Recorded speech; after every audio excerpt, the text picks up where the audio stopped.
want to be sideways. What's up? This is so much fun. So, I'll wait till some people join, but isn't this lighting perfect? Look how good my hair looks. For real. It looks good. Is there anything on TV? I think you're good. Are we live right now? Yeah, we're live. We're live. So, we're creative this week because Sara is out of town. But look, she's right here. Hi, guys. So it's just like she's having tea with me. Yes, we got super creative with this technology. It's like video in a video. Look how I'm like holding her. Oh, I feel so good. Wait, should I look to my right or my left? I can't orient. So hopefully you can hear her because we have a lot of awesome stuff to talk about. It's still saying they're building an audience for us, so we'll wait a couple minutes. Okay, awesome. Where are you? Charleston? I am in Pawleys Island, South Carolina, at my parents' new house. I'm in their awesome screened-in patio. Awesome. Yeah, very cool. Nice, cool breeze. Perfect. So, yay! Hey, Tina. Hooray!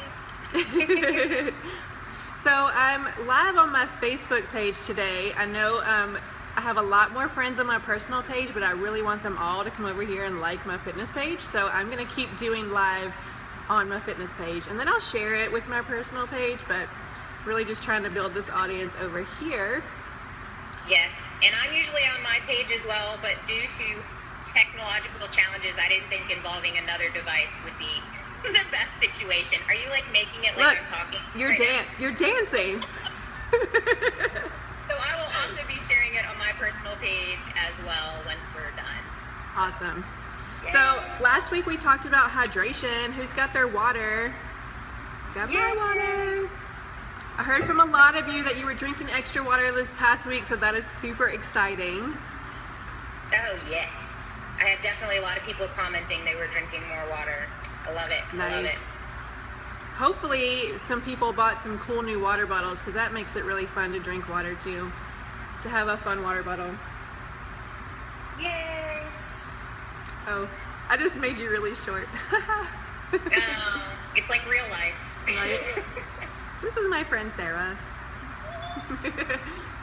So today we're going to talk about something that is super important and most people struggle with. I know that when I'm talking about like the 4 pillars of health, this is the one that I struggle with the most. So 4 pillars of health would be hydration that we talked about last week, physical activity, and nutrition. But this 4th one is the one I struggle with, so we're going to talk about that this week, and it is sleep. Sleep. Blissful, beautiful sleep. Who gets enough sleep? Raise your hand if you got 8 hours of sleep last night. Did you? I think I got 7. I think I did 7 last night. Yes. Did you know that sleep is just as important as diet and exercise? Crazy, right? Very, very true. Yes. So there was, they have done studies. I mean, you know they do sleep studies, but they studied a guy who like went, I don't know, he started with like 2 days with no sleep, and then it was 4 days, and the crazy things that were happening to his brain with no sleep, like it was really like, he was hallucinating. It was like he was on hallucinogen drugs just from no sleep. So it's just crazy how much it affects us. Yes, and it is very important for most healthy adults to get at least 7 to 9 hours of sleep. And I think everyone's kind of got their niche, and I think you know your body well, and you know, like I know I'm an 8 to 9er. Like that's me. If I do not have 8 or 9 hours, I am not at my best. And so if you're getting like 6 hours, 5 hours, 7 hours here, and you're not meeting your need, then you are not treating your body the way it needs to be treated. Exactly. Hey, Rebecca. Yay! And speaking of studies, I was reading one, and this was really interesting and very relevant, that people that don't sleep enough actually will have a bigger appetite because short sleep decreases our leptin. And leptin is a hormone that affects appetite. Yes. So if we have decreased leptin, increased appetite, increased BMI. So if you are not getting enough sleep, you will be having a bigger appetite and your BMI will start to go up. So true. And if we're not getting enough sleep, we're not giving our bodies enough time to fast. Because what we're supposed to be doing at night is fasting. That's why breakfast is called breakfast, because we're breaking that fast. So we need to stop eating at least 2 hours before we go to sleep, preferably 3, and get that full 12 hours of fasting so that while our bodies are sleeping, they are digesting and flushing out toxins and all that good stuff too. Yeah, it's really important for our metabolic cycle to have that period of rest. Absolutely. So whose kids went back to school this week? I don't have kids, but lots of kids went back to school. Lots are about to go back to school. Did y'all know that kids, I posted an article and I wish I could pull it up. Kids need a lot more sleep than adults. A lot. Like up to 12 hours of sleep. Preschoolers need, toddlers and preschoolers, this includes their naps, getting 12 to 14 hours. But teenagers, like in high school, they still need 10 hours of sleep. Who has a teenager that gets 10 hours of sleep? Not mine. So it's really important, especially if they're athletes, they're active in extracurricular activities. Their bodies running on little sleep is causing so much stress. We know the obesity rate is high in our kids these days, and it's absolutely because of nutrition and exercise, but there's a big factor in there with sleep too. So if you've got kids at home, you've just got to be diligent about getting them to bed at the same time every night. They may not fall asleep, it may be a struggle, but know that you're doing something that's really awesome for them. Yes, because the primary cause of excessive sleepiness is self-imposed sleep deprivation. We're the only mammals that will delay sleep. That's crazy. We purposely delay our sleep. And one of the huge contributors to that, obviously, is a lot of our favorites, caffeine, which is the most popular drug in America. It's my favorite drug.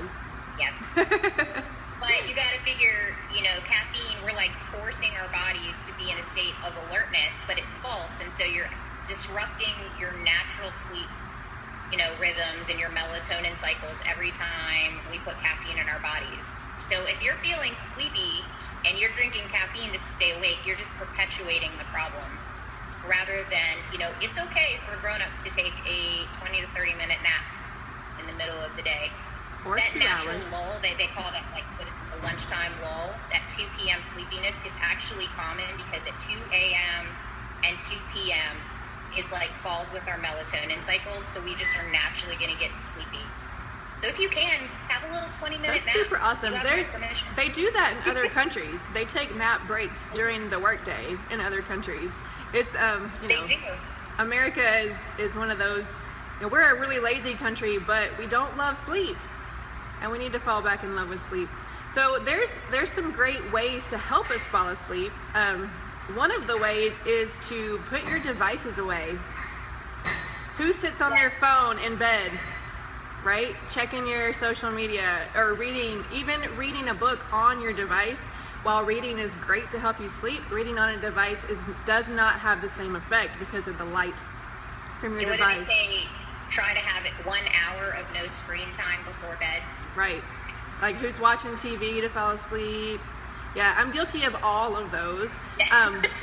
Yeah, but just putting it away, like I said, reading is great to help you sleep if you're not reading on a screen. And I'm a big proponent of digital. I love I love digital, but if you're going to read at night, read a book or a magazine, something that just helps quiet your mind without that light. There's a new feature on our iPhones that changes the light at night so that it's not that, I wish I had looked up the word, but it's not the same light as your phone during the day. And while that's a great feature, we still need to put the devices away because it's not just the light that's keeping us up, it's our brains thinking about what we're looking at. So if we're watching TV or we're checking social media, our brains are not focused on relaxation. Yes. And with that too, another good way to relax right before bed is not right before bed. We don't want to exercise, but we want to make sure we're exercising regularly. And a good thing to do in the evening is maybe some like yoga or light stretching. Absolutely. And deep breathing, maybe an hour before bed, just to kind of like calm our bodies. So put away your device an hour before bed, maybe do like a little 10-minute light yoga stretching series, kind of get your breathing calmed down, just like center yourself. Absolutely. Another thing that I really like before bed is something warm to drink. You know, when we were little, people used to say, our grandmothers would say, drink some warm milk before bed. Don't do that. I don't like warm milk. But you can drink some really good quality chamomile tea. I know I'm sitting at Shineworthy today, and they've got the best quality chamomile tea. So like the sleepy time tea stuff you buy in the store, that's you're not really getting what you need out of that. But if you get something that's pure, like they have here, it will just relax you. There's something in that tea, even in green tea, that just it causes your body to relax. So that's a great way to just chill out before bed and get ready for that sleep. The scent of lavender also. Absolutely. Lavender is a great scent if you have, if you do essential oils or have a diffuser, or just, I had this lavender pillow spray that I got a while ago, and it's just this calming scent of lavender. Absolutely. And you can put the essential oils on your pillowcase, and like she said, use your diffuser. It's great to help you sleep. Something else, this is one of the key things for me, is planning out my next day in advance. So instead of waiting till I get in the bed to go, oh my gosh, I have so much to do tomorrow, how am I going to get it all done, or what do I need to do tomorrow, already having that plan for the next day before I get in bed, so that my mind's not trying to figure out what I'm going to do tomorrow. What am I going to wear? What am I going to make for lunch? How am I going to get all this work done? Like having a plan set before I ever get in bed, so that my brain can be relaxed and know that I've got it all under control. Because stress is a huge factor in loss of sleep. Who has a stressful job? I don't, but a lot of people have a stressful job, and my husband does, and it keeps him up just worrying about how to get stuff done or trying to solve problems at work.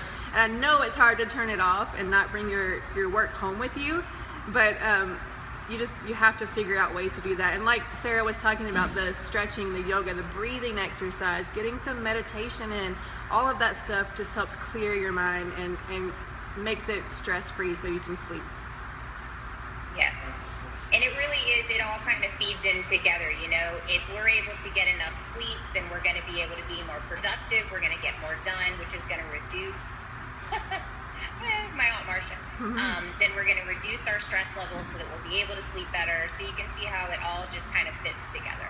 Absolutely. And one of the major excuses I get from people for not exercising is that they're too tired. Yes. And another excuse for not cooking healthy food is they're too tired when they get home from work, to cook a healthy meal. So getting that extra sleep really does help every other area of our health in our life. Look how cute they are. Oh, hi. I love your working environment. Thanks. Yeah, I gotta hop in the car. I mean, I really do. I was supposed to be like going shop at the latest, so. Okay. Thank you. All right, we'll see you guys later. Bye. Pop in guest. Right? Surprise guest. Well, that's all the tips I have You today. never know what's gonna happen live. I know, right? That's all the tips I have today on sleeping. One of the things though, like setting a goal for sleep is trying to go to bed at the same time every night. I know that our days are not always the same, but if you've got that set schedule of I go to bed at this time and I get up at this time, your body really does get on that cycle, and you'll start to fall asleep faster. So one of my goals is to set that bedtime and actually abide by it. Yes, I try to be in bed by the same time every single night. Awesome. And getting up at the same time is really helpful too. So your body really does like routine, especially when it comes to sleep. So everybody, go grab some water. Start planning out your week so that you can get to bed with less stress. get some exercise in today so that you can sleep good, and really try to stop eating and get off those devices, you know, before you get in bed so that you can focus on sleep. Yes. And Yes. say hello to my little friend. I'm so glad that we got to do this. We had to be really creative today, but it worked really well. So thanks for tuning in. I'm so glad Sara got to be on here. And y'all, when we post next week about it coming up, you know, ask us questions and tag your friends, because every time you do that, you're gonna get entered into a prize drawing. And so far, nobody has won a prize. I know we all like prizes. It's true. And give us your topic suggestions. What do you want to hear about? What can we give you tips and tricks for? Awesome. Well, y'all have a great week. It was super fun hanging out with Sara from across the miles and from y'all wherever you are.